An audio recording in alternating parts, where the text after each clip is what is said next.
Il existe en philosophie deux écoles principales, celle de l'idéalisme et celle du matérialisme. Le marxisme appartient à celle du matérialisme. Le mot « matérialisme » signifie que l'interprétation des phénomènes de la nature, la conception des phénomènes environnants, est matérialiste. Cela n'a rien à voir avec la définition la plus utilisée aujourd'hui, comme lorsque l'on dit d'une personne qu'elle est matérialiste pour signifier qu'elle tient beaucoup trop aux objets matériels. En philosophie marxiste, le mot « matérialisme » indique que l'on considère que la matière, qui constitue tout ce que nous connaissons physiquement, tout ce qui existe objectivement autour de nous, est et doit être la donnée première dans une analyse, une donnée objective et scientifique, sans addition étrangère, indépendante des divinités, dieux ou esprits universels, quels qu'ils soient.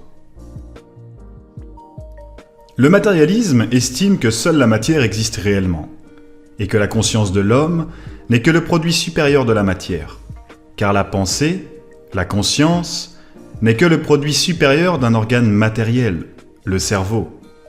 C'est pour cette raison que le matérialisme marxiste part du principe que l'on ne peut pas séparer la pensée de la matière pensante, du cerveau, sous peine de tomber dans une erreur grossière.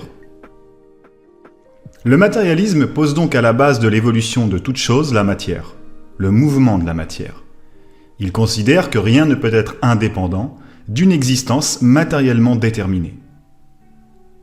L'idée, la conscience, n'existe que depuis que la matière elle-même a atteint un degré de développement suffisant pour que la conscience puisse se développer.